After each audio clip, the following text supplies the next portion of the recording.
Hello folks, I'm going to do a quick video for you on dermatomes and this is relating to the spinal nerves and both their sensory and motor function.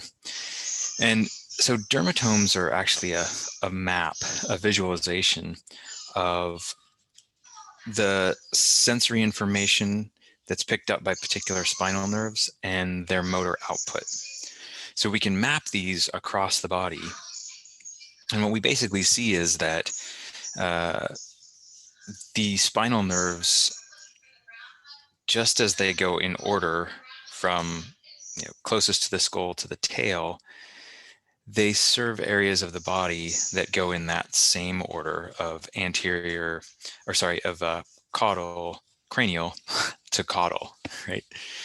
So you can see over here a spinal cord with the spinal nerves numbered, C1 through C8, and all the way down to all the sacral nerves. And then you can see the region of the body that is served by each one of these nerves, both sensory nerves or neurons of those spinal nerves, as well as motor neurons associated with those spinal nerves. Right? And so this is our anterior and our posterior view.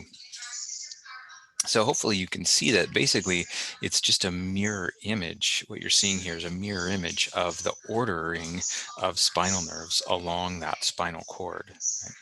So up here in the back of the head and the neck region, you have all the cervical vertebrae, right?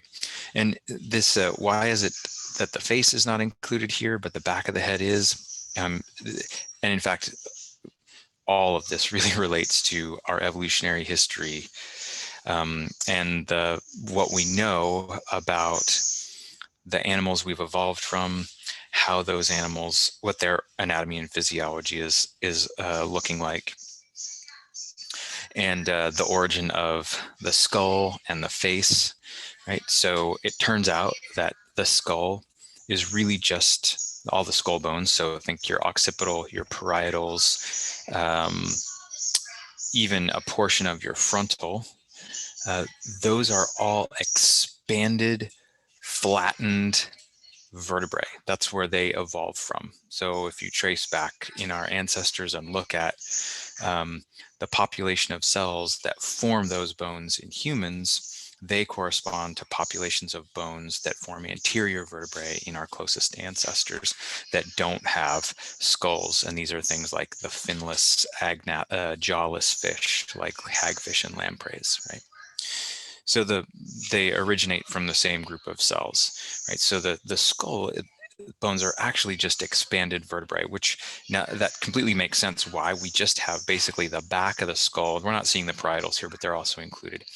The back of the skull. So basically all this, right, is served by my cervical, all this touching that I'm doing, I'm feeling it because of these cervical nerves here picking up that sensory information. So C2 down through C8, right? And the facial bones, right? So all of these bones here, all those facial bones are actually, they're evolutionary, in an evolutionary sense, they are brand new structures that don't occur in the ancestors of vertebrates, which we belong to, right? So they only occur in the vertebrates. They're a novel evolutionary structure. And so they are served by the cranial nerves, which we're going to talk about later this week, rather than the spinal nerves, right? So that's one thing. The other thing is look at the orientation or where these occur. All this is head and neck region. All this is thoracic, right? The thorax, where we have our abdomen and our thorax, and then all of these lumbar vertebrae are basically these lumbar nerves are serving our posterior appendages, right? Okay. So why this weirdness here with all sacral nerves serving the genital area and the back of the legs, but why is that included? Well, again, remember what animals we humans and all vertebrates have evolved from. They were originally fish-like things, right? Then once they of our ancestors evolved legs, then we were four-legged animals, right? Like this greater kudu in my background, right? And so if you just think of us in that way, right? All we are is a four-legged animal that stood erect on two legs and started walking around. So it makes perfect sense, the orientation of these nerves, because look at this, right?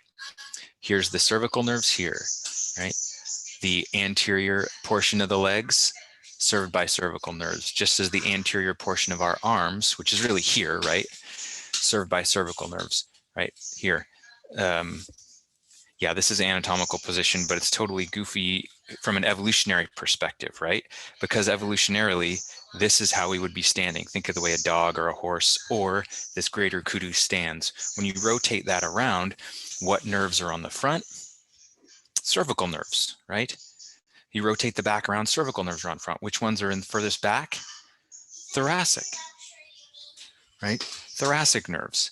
And so this here would be where the thoracic nerve is on that animal. Sorry, oh, you can't see my pointer. The back of this animal's front leg, that would be thoracic nerve, right? And then we've got all of this in the midsection of the animal, that's all thoracic nerve. And then in the back, right, this animal is bent over on four legs. So what's furthest back? Well, all the same stuff on us, right? The genitals and the anus. That's the furthest thing back. Remember that the genitals and anus are more or less in the same plane because it's straight up and down in the back of an animal that's bent over, right? And so it makes perfect sense why these sacral nerves, although they are the most anterior sacral nerves, are looking like they're on the front of a human, because when you bend over at the waist, right? If you were to bend over at the waist and tip yourself back, right?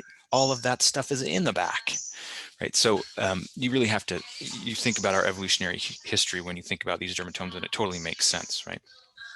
Okay, so this map basically sort of loosely corresponds to the different spinal nerves that serve these areas. So for example, if you were to do a touch test, right, and touch different regions of the body, let's say you came across a dead space, one where you couldn't feel, well, you could roughly determine which cervical nerve was involved, which cervical nerve was having some problem transmitting that sensory information to the spinal cord, because you can kind of look at your dermatome map, right?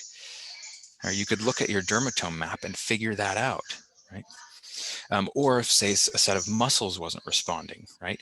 You could look at your dermatome map and ask, well, which muscles is it, in terms of the muscles that aren't responding, what spinal nerve serves those muscles, right? So you can use your dermatome, and physicians still use dermatome maps all the time, at least to get an initial diagnosis for those sorts of things. Okay, so those are the dermatomes.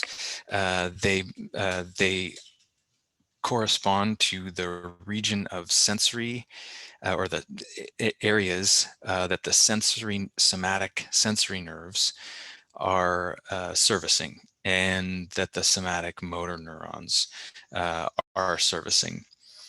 And so because of this, we can figure out which nerves might be involved in any types of paralysis, or if you or a lack of motor control, or sorry, lack of feeling, or even if you have some sort of a nerve impingement somewhere along the spinal cord, or a compression of the spinal cord somewhere along here, that can be reflected in reduction of sensation or reduction of motor control of the spinal nerves that emanate from that section, or even perhaps from that section on down. So if you, for example, someone were to sustain a spinal injury that actually either severed the spinal cord or at least blocked information flow up the spinal cord, you could actually look at the muscles they are able to control, and the things, the stimuli they are able to feel, and be able to figure out where did that occur, somewhere in the cervical vertebrae, low down, high up, right? Somewhere in the thoracic vertebrae.